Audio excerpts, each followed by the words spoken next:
Hello అండి. Welcome back to our channel Sudha's diaries. ఇది మన లేడీస్ అందరికీ యూస్‌ఫుల్ వీడియో అని నేను అనుకుంటున్నాను. ఎందుకంటే నేను డైలీ వేర్ గోల్డ్ జ్యువెలరీని ఎలా క్లీన్ చేసుకుంటానో ఈ వీడియోలో షేర్ చేయబోతున్నా. టిప్ చాలా చిన్నదే. కానీ ఈ వీడియోలో మనం చాలా ఇంట్రెస్టింగ్ టాపిక్ గురించి మాట్లాడుకుందాం. అదేంటంటే గోల్డ్ ప్రైసెస్ గురించి మాట్లాడుకుందాం. లేట్ చేయకుండా ప్రాసెస్ చూపిస్తాను. చలో! సో, ఇవి వచ్చేసి ఏంటంటే నేను రెగ్యులర్‌గా వాడే గోల్డ్ జ్యువెలరీ. మీరు చూస్తున్నారు కదా! ఆ తాళి చైన్ అనేది రీసెంట్‌గా తీసుకున్నాను 1 ఇయర్ బ్యాక్. ఎందుకంటే 1 ఇయర్ బ్యాక్‌నే నేను పెళ్ళప్పుడు చేయించుకున్న తాళి చైన్ అనేది పెరిగిపోయింది. సో, మీరు చూస్తున్నట్టు గనక తాళి చైన్ మధ్యలో నేను ఇయర్ రింగ్స్ ప్లేస్ చేశాను కదా! అవేమో 3 ఇయర్స్ బ్యాక్ తీసుకున్నాను. ఆ తాళి చైన్‌కి ఎగ్జాక్ట్‌గా మ్యాచ్ అయిపోతున్నాయన్నమాట. ఆ స్టోన్స్ అవి. అండ్ ఆ రింగ్స్ వచ్చేసి నేను మ్యారేజ్ టైమ్‌లో తీసుకున్న రింగ్స్ అన్నమాట. అవి కూడా తాళి చైన్‌తో రింగ్స్ ఇయర్ రింగ్స్ మ్యాచ్ అయిపోతాయి. ఈ ఇయర్ రింగ్స్ వచ్చేసి నేను నా బాబు పుట్టినప్పుడు తీసుకున్నాను 5 ఇయర్స్ బ్యాక్. అప్పుడు 14,000 ఏమో పడ్డాయన్నమాట. 3.7 గ్రామ్స్ ఉన్నాయి అవి. ఈ రింగ్ వచ్చేసి ఎలిఫెంట్ హెయిర్ రింగ్ అంటారు కదా! దిష్టికి అది ఇలా వాడుతూ ఉంటారు. సన్నగా ఉంది కదా! చూడంగానే బాగా నచ్చేసింది. లలిత జ్యువెలరీస్‌లో తీసుకున్నాను. అండ్ మీరు చూస్తున్నారు కదా! నల్ల పూసల గొలుసు అదైతే నేను నా పెళ్ళప్పుడు తీసుకుందే. అండ్ మీరు చూస్తున్నట్లయితే నేను ఫస్ట్ చూపించిన చిన్న స్టడ్స్ ఉన్నాయి కదా! అవేమో నేను 8థ్ క్లాస్‌లో ఉన్నప్పుడు మా మమ్మీ కొన్నదనమాట. కింద డ్రాప్ లాగా వచ్చాయి చూడండి అవి. అప్పుడు రూ. 850 అనమాట. అవి 1 గ్రామ్ ఉన్నాయి. ఆ చిన్న స్టడ్స్ మా పాపవన్నమాట. సో, ఈ రెగ్యులర్‌గా నేను వాడే ఈ గోల్డ్ జ్యువెలరీని ఎలా క్లీన్ చేస్తానో చూపిస్తాను ఈరోజు మీకు.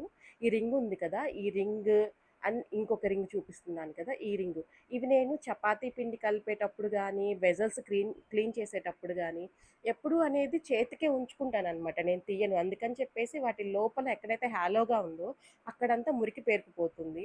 అండ్ మనకి స్టడ్స్ బ్యాక్ సైడ్ కూడా ఆ స్క్రూ ఉంటుంది కదా! స్క్రూలో కూడా మనకి ఎప్పుడూ మురికి అలా చేరిపోతూ ఉంటుంది కదా! వాటన్నిటిని మనం ఎలా ఈజీగా క్లీన్ చేయాలో ఈరోజు నేను చూపిస్తాను. నేనైతే చిన్న బౌల్ ఒకటి తీసుకున్నాను. అందులో నేను వాషింగ్ మిషన్ పౌడర్ అయితే తీసుకున్నాననమాట. మనము సర్ఫ్ ఎక్సెల్ టాప్ లోడ్ ఉంటుంది కదా! అది తీసుకున్నాను. ఒక స్పూన్ సర్ఫ్ ఎక్సెల్ తీసుకున్నాననమాట. ఇలాగ వాటర్ ఏసేసి బాయిలింగ్ స్టేట్‌కొచ్చే వరకు ఉంచాననమాట. బాయిలింగ్ స్టేట్‌కి వచ్చిన తర్వాత నేను వన్ బై వన్ నేను ఆర్నమెంట్స్ చెక్ చేసుకుంటూ ప్రాపర్‌గా వేస్తున్నానా లేదా అని చెప్పేసి అందులోకి వేసేస్తున్నాను. వన్స్ మనకి ఇలా బాయిల్ అవుతుంది అనిపించినప్పుడు ఏంటంటే స్టవ్ ఆఫ్ చేసేయండి. అందరూ అనుకుంటారు అలాగా బాయిల్ చేసేస్తే బంగారం కరిగిపోతుందేమో అని చెప్పేసి. మీరు ఒకసారి సైంటిఫిక్‌గా ఆలోచించండి. వాటర్ బాయిలింగ్ పాయింట్ వచ్చేసి మనకి 100 డిగ్రీస్ సెల్సియస్ అనమాట. గోల్డ్‌ది చాలా ఎక్కువుంటుంది. సో, ఎక్కువ డిగ్రీస్ ఉన్నప్పుడే మనకి గోల్డ్ అనేది మెల్ట్ అవుతుంది. 100 డిగ్రీస్ వాటర్ ఎవాపరేట్ అయ్యే దగ్గర మెల్ట్ అవ్వదనమాట. సో, నిర్భయంగా మీరు బాయిల్ చేసుకోవచ్చు బంగారాన్ని. ఓకే. నేనిప్పుడు ఒక సాఫ్ట్ బ్రెజిల్స్ ఉన్న టూత్ బ్రష్ తీసుకున్నాను వాడంది. సో, దాంతోటి నేనిప్పుడు అవి వాటరు మనం హీట్ చేసాం గదా! 100 డిగ్రీ సెల్సియస్ దగ్గర, అవి నార్మల్ రూమ్ టెంపరేచర్‌కి వచ్చే వరకు మనం గోల్డ్‌ని అందులో నానబెట్టేస్తామనమాట.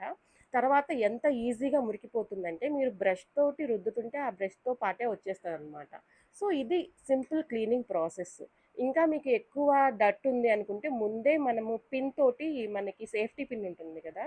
సేఫ్టీ పిన్ తోటి రఫ్ చేశారనుకోండి, మనకి అక్కడ అది చాలా ఫాస్ట్‌గా ఆ డర్ట్ అనేది బాగా రిమూవ్ అయిపోతుందనమాట.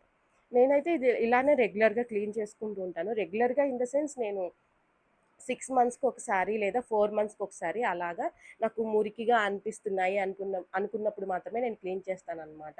మరీ మంత్లీ వన్స్, 2 మంత్స్‌లో ఒకసారి అట్లాగా నేను ఎప్పుడూ క్లీన్ చేయను. నాకు కొంచెం అది డర్టీగా ఉంది అని అనిపించినప్పుడే క్లీన్ చేస్తాను. ఎందుకంటే మనం ఈ క్లీనింగ్ ప్రాసెస్‌లో మనం ఎక్కడైతే మనకి ఇవి ఉంటాయి గదా! స్టోన్స్ అవి ఉన్నప్పుడు ఏంటంటే మనం ఈ క్లీనింగ్ ప్రాసెస్‌లో రాలిపోతాయన్నమాట. అలాగే నా ఫింగర్ రింగ్‌కి మంచి స్టోన్స్ ఉండేవి. నేను పెళ్ళప్పుడు తీసుకున్న రింగ్‌కి. అవేంటంటే నేను క్లీన్ చేసే ప్రాసెస్‌లో ఒక స్టోన్ అయితే ఊడిపోయింది. ఇప్పుడు ఏ జ్యువెల్లరీ షాప్‌కెళ్ళినా గానీ రిపేర్ అనేది చేయడం లేదనమాట. మీరు దగ్గరుండి కూర్చొని చేయమన్నా సరే రిపేర్ వర్క్ అనేది చేయటం లేదు. So, be careful while washing your ornaments. So, ఇది సింపుల్ ప్రాసెస్. నేను 1 ఆర్ 2 టైమ్స్ నేను నార్మల్ వాటర్‌లోకి అలాగా షిఫ్ట్ చేస్తూ, మారుస్తూ క్లీన్ చేస్తాననమాట. చాలా ఫాస్ట్‌గా అవుతుంది. మొత్తం ప్రాసెస్ అంతా కూడా ఒక 20 మినిట్స్‌లో అయిపోతుందనమాట. అండ్ ఇంకొక టిప్ ఏంటంటే, మీరు గోల్డ్ జ్యువెల్లరీ క్లీన్ చేసేటప్పుడు బాగా చెక్ చేసి క్లీన్ చేయండి. ఒకసారి ఏం జరిగిందంటే, నేను అలా క్లీన్ చేస్తూ నేను ఎప్పుడు షింక్ దగ్గర నుంచొని క్లీన్ చేసేదాన్ననమాట. అప్పుడేం జరిగిందంటే, ఒక సీల అనేది షింక్‌లో పడిపోయింది. అదృష్టవశాత్తు అది హోల్‌లోకెళ్ళిపోలేదు. నేను వెంటనే చూసి తీసేసాననమాట. సో, ఎప్పుడు అనేది ఒక క్లియర్ క్లాత్ పెట్టుకొని, ఆ క్లాత్ మీద గోల్డ్ ఆర్నమెంట్స్ పెట్టుకొని క్లీన్ చేయడానికి ట్రై చేయండి. ఏదన్నా పడినా సరే మనకి ఈజీగా తెలిసిపోతుంది. అండ్ చుట్టూ క్లట్టర్ లేకుండా చూసుకోండనమాట. ఒక మదుగు దగ్గర గానీ అలాగ నుంచొని చెయ్యొద్దు. ఎందుకంటే కింద పడిపోయిందనుకోండి కనిపించదు. నేను ఇలాగే క్లీన్ చేస్తున్నప్పుడు ఒక స్టడ్ అనేది కింద పడిపోయింది. పక్కనే మనకి ఏమీ లేకుండా ప్లేస్ అంతా నీట్‌గా ఉంటే ఈజీగా కనపడిపోతాయి. అవి సీలలయినా సరే, ఏవైనా సరే. సో, ఇంకొకటొచ్చేసి తాళీ చైను మీరు గనక చేయించుకోవాలి అనుకుంటుంటే, డోంట్ గో ఫర్ కేడీఎం 916కి మాత్రం అస్సలు వెళ్ళొద్దు. ఎందుకంటే 916కి వెళ్తే ఏంటంటే, 916 చాలా పెలుసనమాట. అది కూడా మనకి ఎప్పుడూ ఊరికే బ్రేక్ అయిపోతా ఉంటది. So, go for non KDM. And ఇంకొకటొచ్చేసి గోల్డ్ ప్రైస్ తగ్గుతాయి కొనుక్కుందామని మాత్రం ఎప్పుడూ అనుకోకండి. గోల్డ్ ప్రైస్ అనేది పెరుగుతుందే గానీ తగ్గదు. ఎందుకంటే మనకి గోల్డ్ రిసోర్సెస్ అనేవి చాలా తక్కువున్నాయి భూమి మీద. ఆల్రెడీ మనం అంతా ఎస్కవేట్ చేసేసామనమాట. గోల్డ్ రిసోర్సెస్ ఇంకా 50 మెట్రిక్ టన్స్ అంతే ఉండింది. Okay. 250 metric tons, 300 metric tons already మనం తీసేసుకున్నాము. సో, డిమాండ్‌కి తగ్గ సప్లై లేదు కాబట్టి ఎప్పుడు గోల్డ్‌కి హై డిమాండే ఉంటుంది. ప్రైస్ తగ్గే ప్రసక్తే లేదు. సో, తగ్గాక కొనుక్కుందాము అది ఇది అని ఎప్పుడూ అనుకోకండి. గోల్డ్ ప్రైస్ తగ్గనే తగ్గదు.